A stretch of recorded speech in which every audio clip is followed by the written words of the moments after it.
Looks like everybody's been identified. Okay. So thank you everyone for joining us. This is a Public Safety Subcommittee meeting of the Springfield City Council. There is one item on the agenda for this evening, which is the discussion of the Police Supervisors Union contract with the City of Springfield. It is a proposed one-year extension, and this was sent to my committee at the last regular meeting.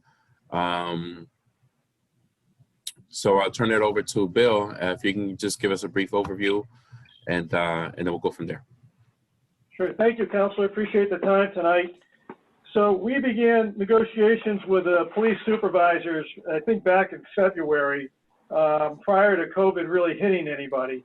And we had a few sessions with them, and we stopped once COVID really got going, and then we kind of picked up again after the first of the fiscal year. And we came up with a one-year deal because there's a little bit of uncertainty with the state budget right now for 22, 23, and 24. We just don't have great confidence in what those numbers look like. So we're waiting to see what the state budget on FY21 is going to do for us. In any event, so we decided to go short on a contract. The union was okay with that as well. We went for a one-year deal. It begins on July 1st, 2020. It will expire on June 30th, 2021. I would note that every union in the city, both city and school unions, is under contract through at least June 30th of 2020, but the majority of our contracts expired on that date. So we're back in negotiations with a group of them. So this is the first one that we actually have a full tentative agreement on. We came up with wages at 1.5% for a one-year deal. That's lower than what you've seen in the past and on our other contracts. We corrected some of the typographical errors that were in the old contract, and we made two significant changes. One is that we will be doing an assessment center for people that are applying for the rank of captain. So as you are all aware, we are a civil service community, and the way you get promoted is by taking civil service exams. But there is the option that the state offers that you can take a civil service exam, or you can take an assessment center, or you can do a hybrid. So we've opted for a hybrid on this civil service captain's test, where the employees in the lieutenant rank will take the civil service test, and if they pass it, they will then take an assessment center. And then they are scored based on their civil service test, the assessment center, and their education experience. And that would be the way we would get our eligible list to pick candidates for the rank of captain. And as you're all aware, you know, the way the ranks go, you have more patrolmen than you have sergeants, you have more sergeants than you have lieutenants, you have more lieutenants than you have captains. So the captains are pretty much right at the top of the leadership pile as far as organized labor goes in the department. The other change that we made, besides the assessment center, we made a change to the amount of time that we are restricted by in the contract to conduct our disciplinary investigations. Right now, that's 90 days, and in the tentative agreement, we stretched that out a little bit to 120 days. Now, there is a caveat in this contract. It's good to have it extended. We want to have more time to do these things, but there's already an existing caveat in the contract that in the event that we don't get it done within that 120 days, you know, if we can show good cause, we're still okay to do it even, you know, beyond 120 days or beyond 90, which is existing language in the contract. And I'll read that to you real quick. In the event that charges are initiated subsequent to 90 days, as set forth above, the city shall have the burden to prove that such delay was caused by circumstances beyond the control of the department, which rendered the initiation of charges impractical within the time period specified. So there is a way, you know, in the event that, you know, something prevents us from completing an investigation, we may still be able to bring the thing forward. I know that at the last council meeting, there was a concern about criminal charges, and typically if someone was involved in a criminal matter outside of the department, you know, in another community, and we found out about it late, we're not precluded from going forward on that. In fact, there's an interesting case from 1990 and an interest arbitration case between the city and the IBPO, which is the other unit, which specifically states that.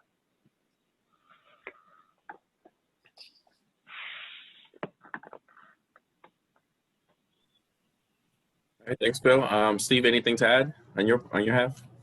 I would. You can identify yourself, please. Oh, I'm sorry, Deputy Chief Stephen Kent. Thank you for the time, Counselor. I would just, I'd like to add in about the assessment centers is that it is the best practice. The standard promotional process, as we have been doing since I've been at the police department, is a multiple choice test.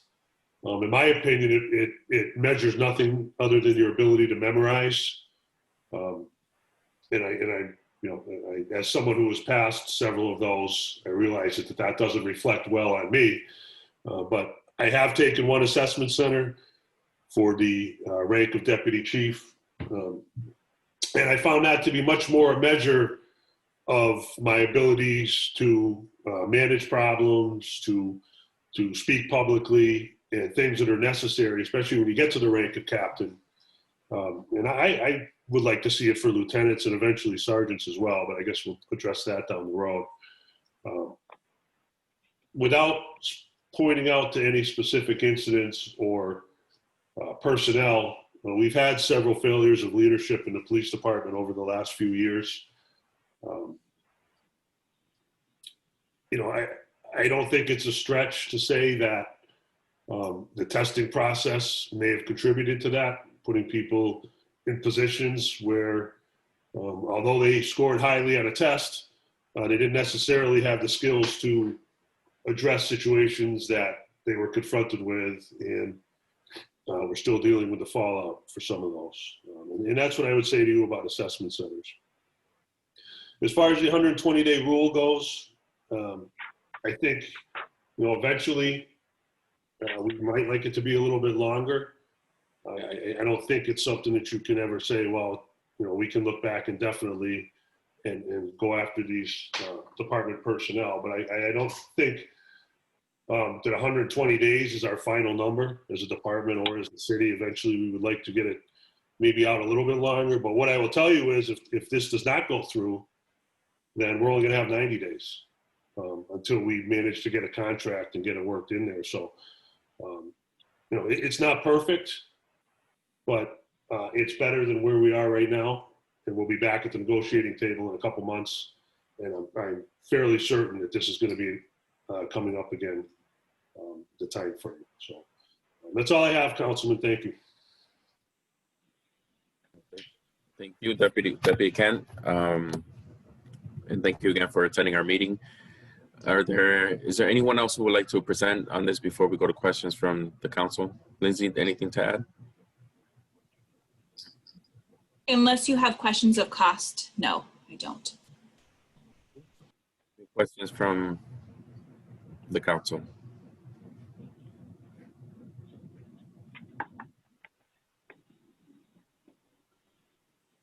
Councilor Davila?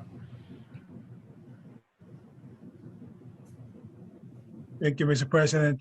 Before I ask, I wonder if any of the members have a question first. I will yield to them first.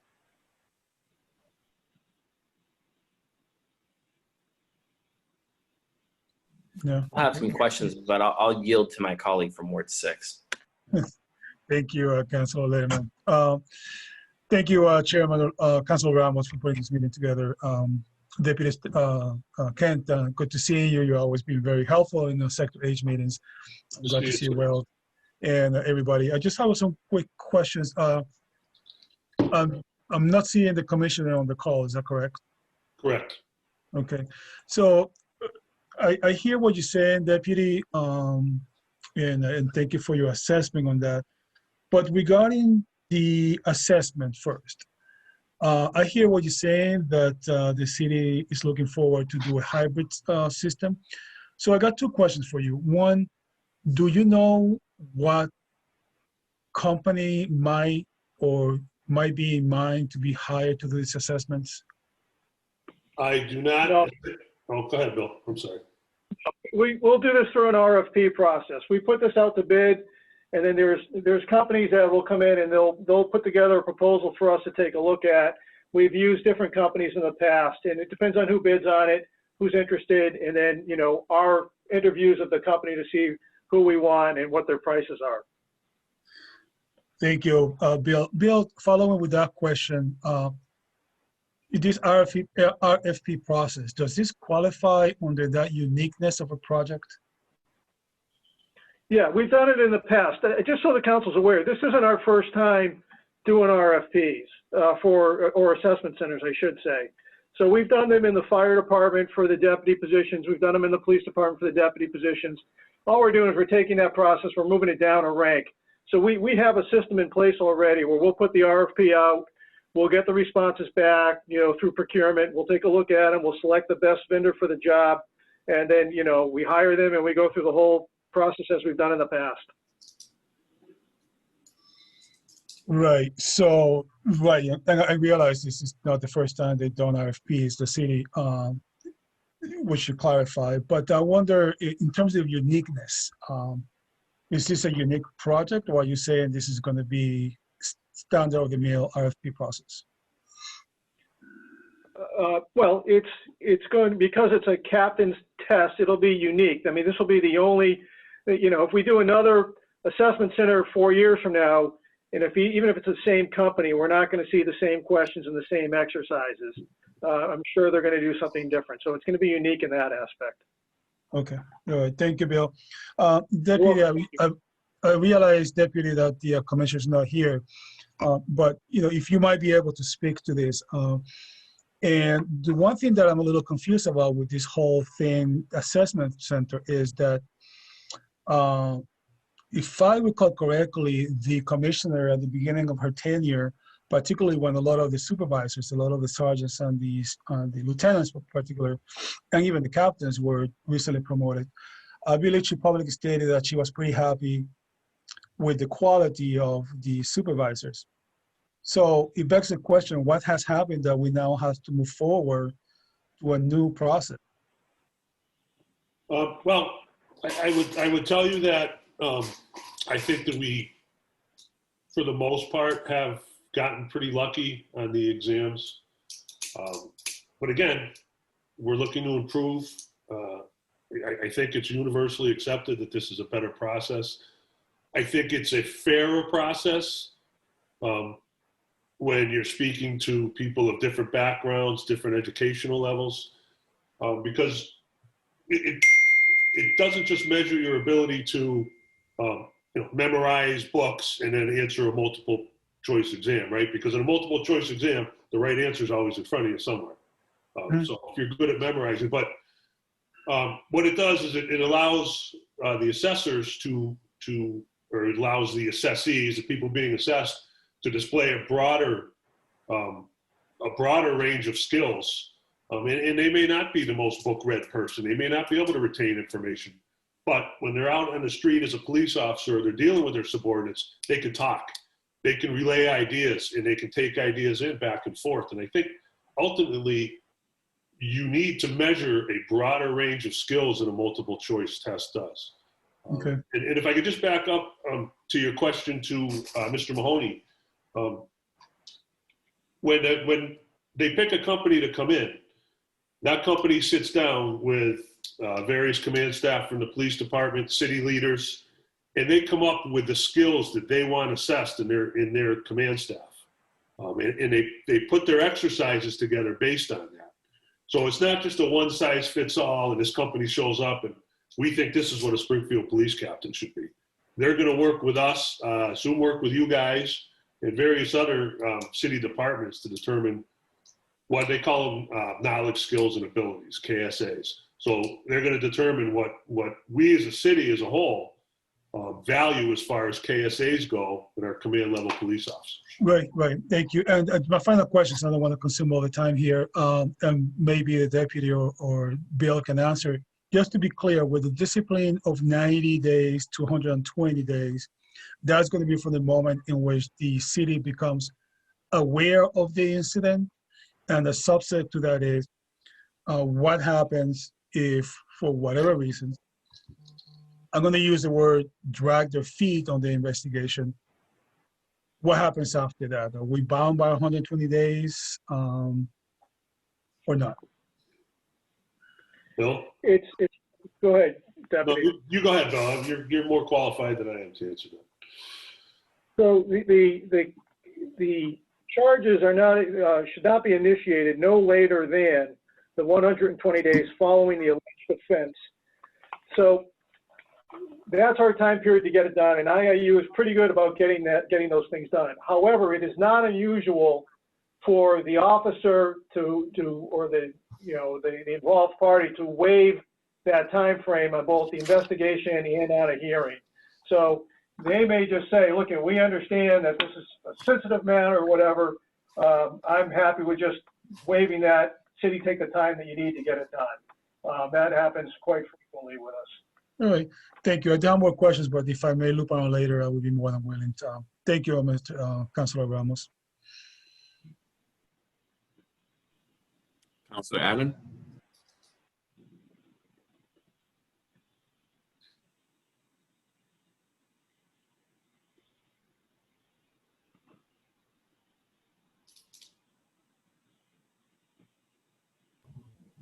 Councilor Allen, if you're speaking, we can't hear you.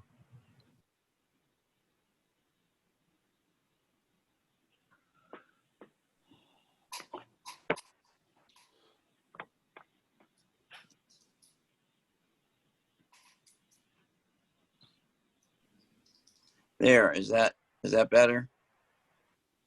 Yes. No. Yep. All right, thanks. Sorry, I'm on the phone today and I don't know how to work this as well. A couple questions. You may have just answered this with what Councilor Davila just said, but I'm going to ask the questions the way that I have written them down here. So the 90 or 120, whatever that turns out to be, right now it's 90. And that is exactly, that's the amount of time. Could you explain exactly what has to be done within 90 or 120 days? Yeah, we need to bring our charges against the officer within 90 or 120 days of the alleged offense. Unless there are circumstances beyond our control, then we can bring it beyond that 90 or 120 day period. So we've actually had that happen where we've ended up bringing charges beyond the 90 days, and the union would file a grievance on it, and we'd go back and forth over that. But for the most part, IIU gets it done within the 90 days, and it's not an issue for us. But there are occasions when, for instance, if there was an indictment, we don't really worry about that because the officer is automatically suspended under 268A Section 25.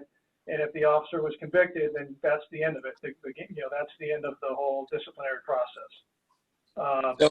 So for the most part, if it's a conduct issue, we find out about it, there's a civilian complaint, it's brought to IIU's attention, or it's brought to the commissioner's attention, she orders that there be an investigation, IIU gets it done within the 90 days, we bring the charges, and then we have the hearing. So, okay, thank you.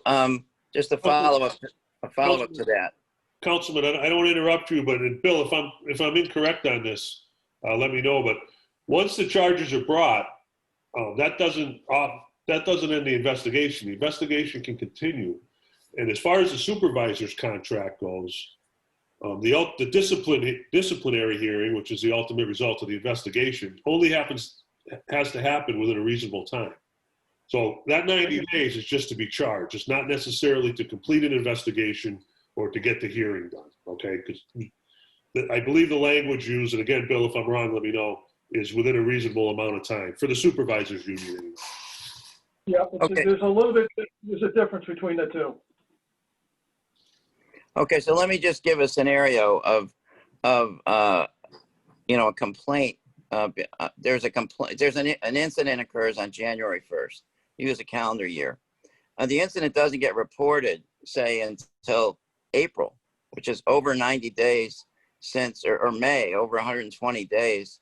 Say May 15th, so 135 days have passed.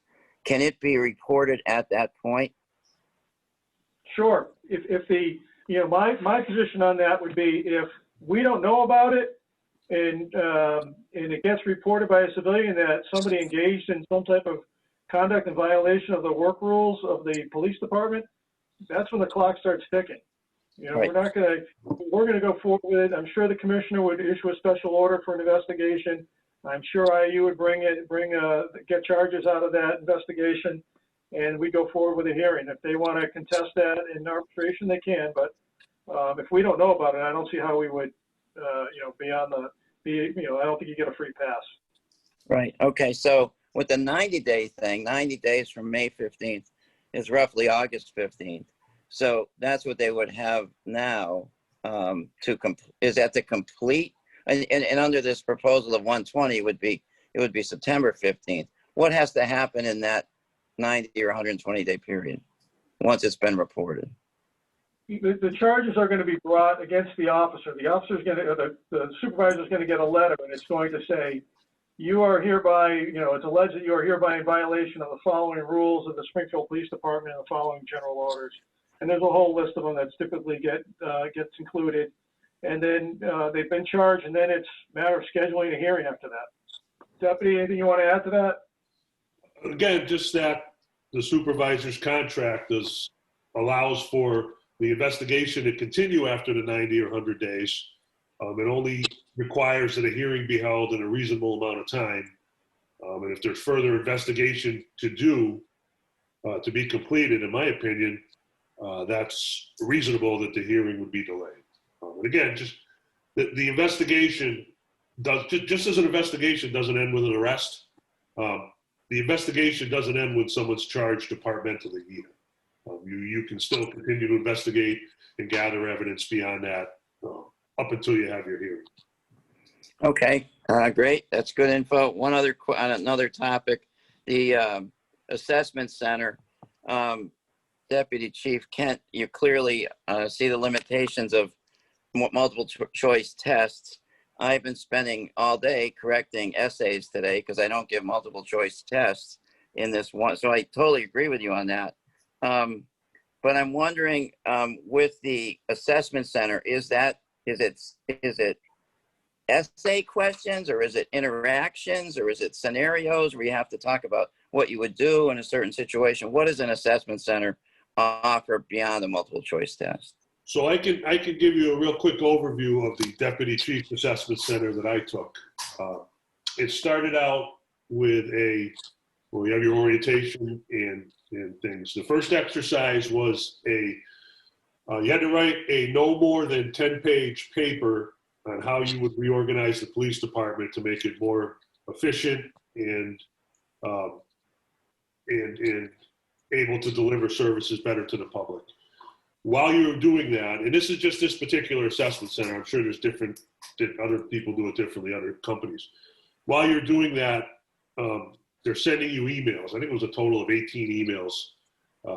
And as you're writing your essay paper, you have to evaluate these emails, assign them a level of importance, and determine who you would send them to.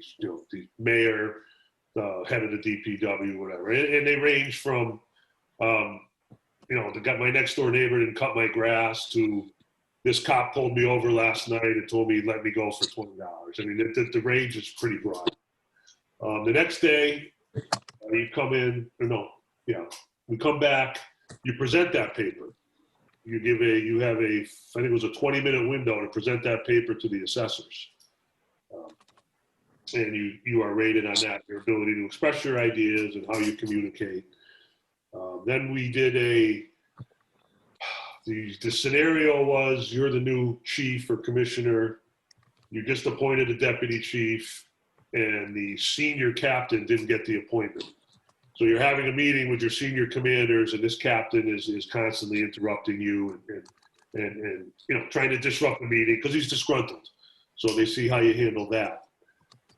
We did another one. There was a community meeting where the scenario was you're the commissioner. The community is upset about a recent event with a minority youth and a white officer, and you have to address that. And that's just what this particular company did. I'm sure there's other exercises that I don't know about. Okay, that's a great explanation. I appreciate it. Thank you. I'm all set with my questions for now. Thank you, Counselor. I do want to back up a little bit to your first question and just add to the answer that was given. Just want to read you the exact text from the proposed contract, which reads that all interdepartmental charges against a unit member shall be initiated no later than 90 days following the alleged offense. And so, Attorney Mahoney, your position is that even if it were past the 120 days or 90 days, even though that's not what the contract says, your position is that the city will still pursue it and settle it in arbitration. So if you go to the next sentence, where it reads, in the event that charges are initiated subsequent to 90 days as set forth above, the city will have the burden to prove that such delay was caused by circumstances beyond the control of the department.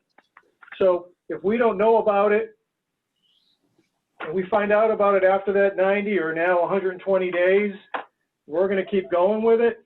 And the union may file a grievance saying, you know, both procedurally and substantively saying, you know, well, you blew the 90 or 120 day timeline, and we don't think there was just cause for the discipline that you imposed. We're going to simply say, look, it was beyond it's certainly reasonable to us to approach it the way we have. We weren't aware of it because the complaint didn't come forward until 4 or 5 months later for whatever reason. But now that we're aware of it, we need to act on it. We investigated it, we brought charges, and now we've issued discipline. I'm comfortable with that. Davila, you have another question? I do. Just a quick follow-up with Bill's answer to your question, Councilor Ramos. Bill, I understand what you're saying, and that makes sense to me. But this begs the question, in my opinion, why don't we simplify the process and just spell it out in the contract, just like you said? Well, you know, that's going to be an issue of negotiation in a future contract, perhaps. But right now, we're making some progress with this. I think it's going in the right direction.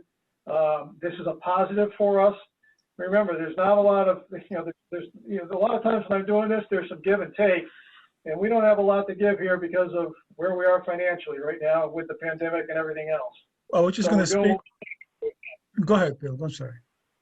I'm just saying we're doing pretty good with what we have, and we're getting 1.5%.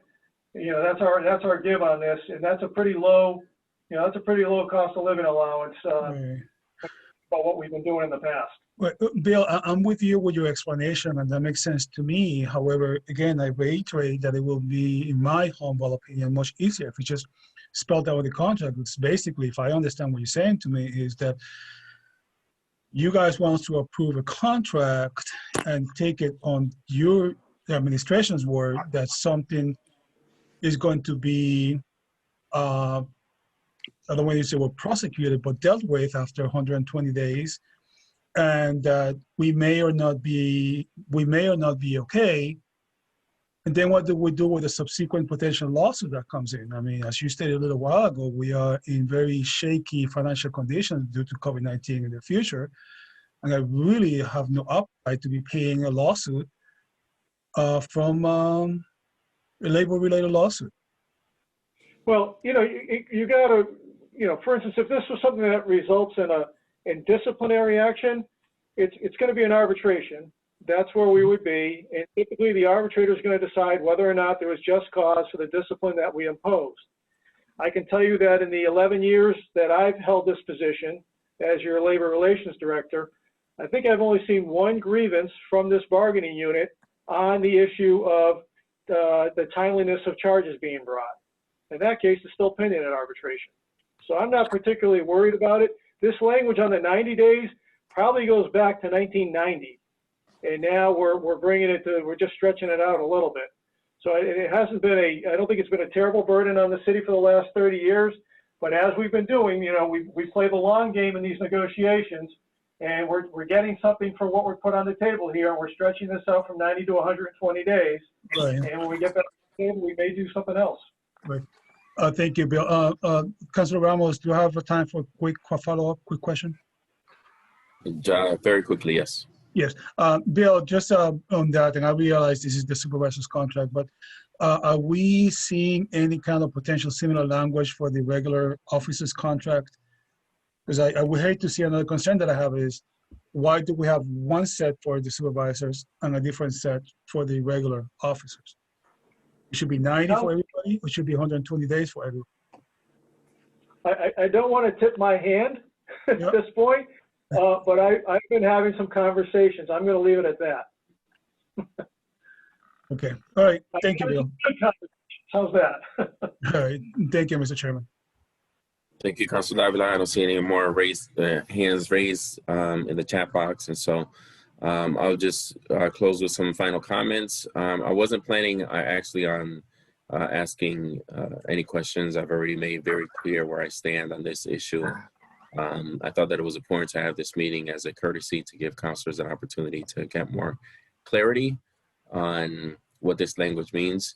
But you did mention something, Attorney Mahoney, that I think it's worth addressing when you said that the city doesn't really have is not really in a good financial position to negotiate further. This isn't something that we should be paying for. I'm not willing to pay anything to make a change to this contract with respect to the statute of limitations for civilians to file complaints against supervisors. That is something that was recommended by the Department of Justice.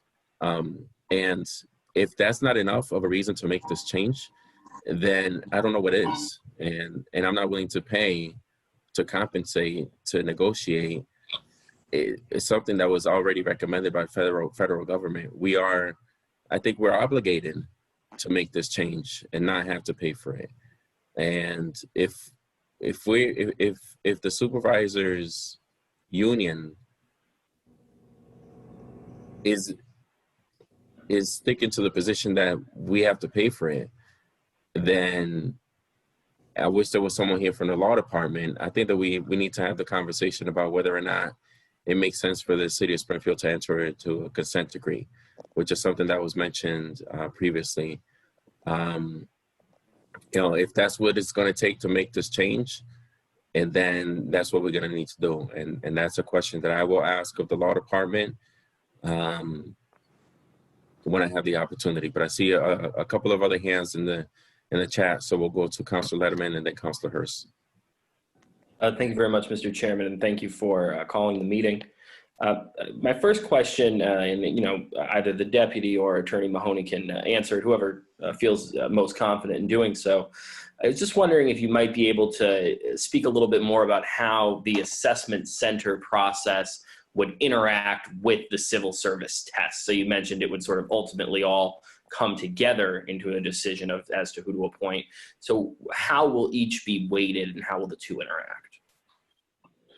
Well, the assessment, yeah. Do you want me to do it, Deputy? I can do it, Bill. It's up to you. Go ahead. Go ahead. So what we've decided on, because we started this process to get the assessment center kind of late in the testing process, excuse me, what we decided on was a 40-40-20. That is to say that the assessment, the written test is worth 40%, the assessment center is worth 40%, and then 20%, this is percentage of your score. And then 20% of your score is your training and experience, what they call T&E, which is how long you've been on the job and what you have for a college degree and so forth. So it's called a 40-40-20.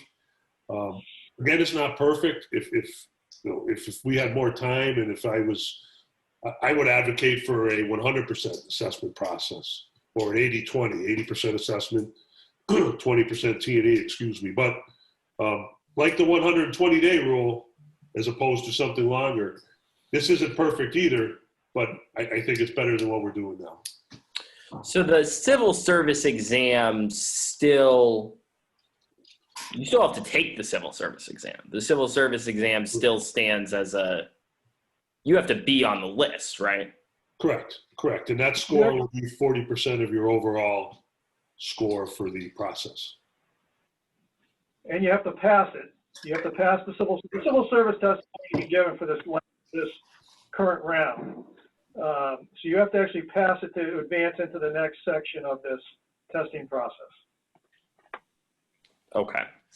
And then relative to the language around the bringing of departmental charges within 120 days, I mean, I have the same question around whether this was 120 days from the occurrence of the incident in question or whether it was 120 days from when we know about it. It sounds like it's 120 days from the date of the incident in question, but there's a caveat in the language that allows for us to make the argument to an arbitrator that we would still be able to bring charges because it would be beyond our control that we did not know about it. Is that the final answer on that? Yeah.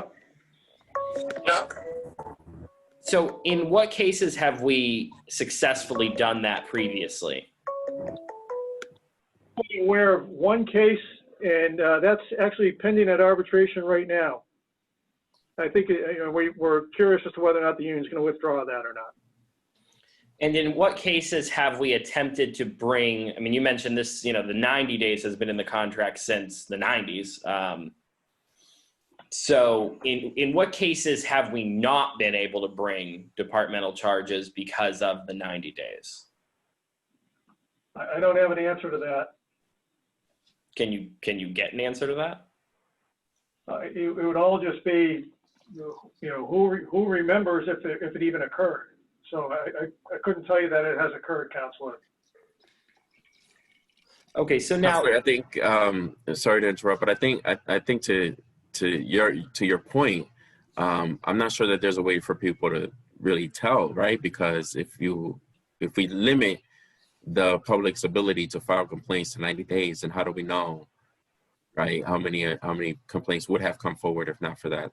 Well, I don't know, Mr. Chairman, that this limits the public's ability to file a complaint. It limits the department's ability necessarily, or possibly, to respond to that complaint. So my question was very specifically, has there ever been an instance, or what instances have occurred where an incident has come to light through a public complaint, and we have not been able to initiate a departmental charge as the result of the 90-day permit contract. So that is a question I would like to know if that's occurred and in what circumstances it has occurred, because I feel like the answer we're being given is that this isn't going to be a problem because we would still be able to initiate a charge if we didn't know about it. I mean, I don't think it's unreasonable for us to be concerned that something could happen that nobody knows about, that the department's not aware of, that the city's not aware of, and that it comes forward after 3 months.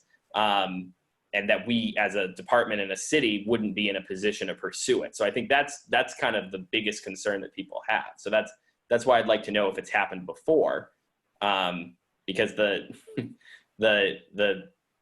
cornerstone of your argument, Attorney Mahoney, that this is not a concern, is that we'll be able to use this clause that says we didn't know about it, that was beyond our control, so we can now initiate an investigation and ultimately a departmental charge. That's the reason for my question. Sure. I think we need to all just keep in mind that the language we're proposing is better than the language that we have. Right, but we also need to understand the language that we're approving. So I think in our role of approving the contract, we have an obligation to do our due diligence in making sure that we understand fully, whether we vote for it or against it, what we're authorizing, because ultimately we will be asked about that, right? Both by members of the public and the brave men and women that serve in our police department. So I always want to understand exactly what I'm voting on. My other question relative to the yes, Attorney Mahoney, go ahead. I will ask, I'll check with IAU and see if they have any information to address that question. Thank you. My other question relative to the 120 days is, there are circumstances, or I suppose there could be circumstances where an individual is not charged departmentally, but later on faces a criminal charge. I know that's something people have asked about. If somebody's not charged or doesn't face a departmental process, but is later or we become aware of something and then it goes through a criminal process and we're waiting to handle it as a department, and they are ultimately found guilty of that criminal charge, how would this interact with that? Well, if we aren't aware that the criminal act occurred, and we become aware of that down the road as a result of charges being brought by another entity, then, you know, again, it goes back to that Arvid Anderson decision I was talking about from 1990. You know, I think it's all fair game for us. What if we're made aware? I know there's been situations where we've become aware at the same time as the DA or the AG, and we've sort of held off our process pending the outcome of the criminal proceedings. How would that interact with this 120 days? So typically we get a waiver from the employee at that time. The employee and his or her counsel does not want that employee to testify in our disciplinary process prior to a criminal matter being resolved. So they typically will just sign a waiver on that. Okay. They'd waive the timelines. Okay, I understand. All right, those are all my questions. Thank you both very much. Councilor Hurst. Thank you, Mr. Chair. Can you hear me? Yes. No. Yes, okay. Just a quick question, Bill. Have we done any research on what other cities or towns are doing with respect to this 120-day period that we're looking to implement here? I know that was asked at our regular meeting. I think this is language that I think is pretty unique to the city. I haven't come across it in some of the other area contracts. I can't say that I've looked at for it recently, but my recollection is I haven't seen this kind of language. So meaning that you haven't seen this amount of days, or you haven't seen contracts that even, tell me more. I don't recall seeing contracts with restrictions. I can take a look and see from our database if any of our neighbors have this. I just don't remember seeing it. So what do you remember seeing? I'm sorry. That they don't have any requirement in terms of the number of days?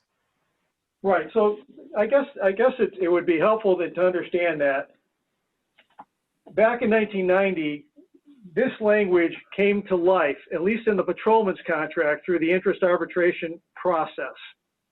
So the city and the union went to arbitration. A neutral arbitrator in the panel ruled in favor of the union's proposal to create the 90-60 days in the patrolman's contract. And then this language, I don't know if it came out of interest arbitration or just followed, but it was 90 days and then a hearing within a reasonable time thereafter. So it was, that's one of the things that happens when you go to interest arbitration. You don't always know what you're going to get. It's a roll of the dice. And in 1990, this is what came out of it with a few other things. So what we're doing is through the negotiation process, we're making this language stronger for the city. Okay. Okay, got it. And so then my final question, the DOJ lawsuit. There were a number of cases that were highlighted in the DOJ lawsuit. I know that for the supervisor's contract, it said from we have to issue discipline from the time of the actual incident. However, there's a clause that, if I understand you correctly, that in the event we just learn about it, then at that point in time, we could in turn issue disciplinary charges or conduct an investigation and potentially issue disciplinary charges, although that might be overturned by an arbitrator. So I guess, are we too late now that we've known about the DOJ report for over 90 days? Because it sounds to me like we could have implemented charges at the outset of, or initially once the DOJ report was issued, right? So it was issued on July 8th. So it would seem to me that if we wanted to on July 8th, implement or conduct our own investigation, we could have, and we might already be doing it, I'm not sure. We could have, and it would have been covered under the language that you highlighted, correct? Yeah, Counselor, I'm not really crystal clear on the DOJ lawsuit that you're referring to. If it's the DOJ, really just a report where it was a report where there were a number of incidences of excessive force, and they went through, I don't know, there probably were like 15 of them. And so obviously, I don't know if folks knew about them or not, but it seems to me, for a lot of folks, it was probably the first time that they actually knew about them. And it seems to me at that point in time, if we wanted to, hypothetically, we could have issued or conducted our own investigation and issued charges under the clause that you highlighted, correct? Yeah, I mean, these may be cases that we already did or were already in process. I don't know. I'd have to go back. Did the DOJ report even have names, or were they just No. They were referring to incidents that occurred with even some people that didn't work for us anymore. Okay. All right. So I don't have any further questions. I will ask that question again offline. Thank you, Councilor Hurst. And just to add to that, I contacted the Mass Municipal Association to assist me with doing a little bit of research on your question, Councilor Hurst, regarding the comparison to other municipalities across the Commonwealth, and what they found and what they informed me. That we are the only ones that have this sort of language from their research that limits the ability to file charges from the time of the incident. All other departments that they research have it written as from the time of that the department is made aware or learns about the incident. Got it. What I have in front of me here is Chicopee has, upon which the employer became aware of said offense. West Springfield, similar language, and very few communities even have that language in their contract.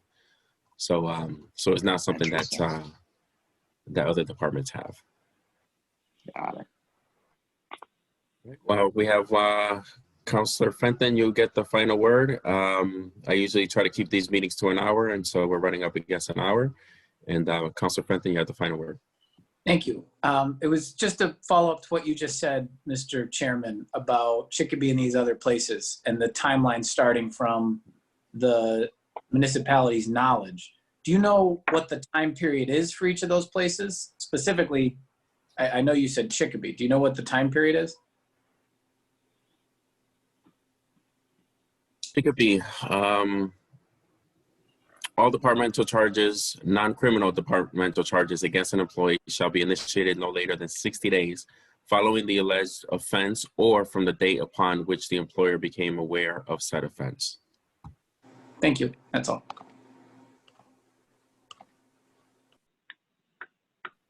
No other questions. I thank everyone for joining us this evening. I will more than likely have another subcommittee meeting before we bring this out. My intent is to bring it out of committee for the November 16th meeting for a vote of the full council.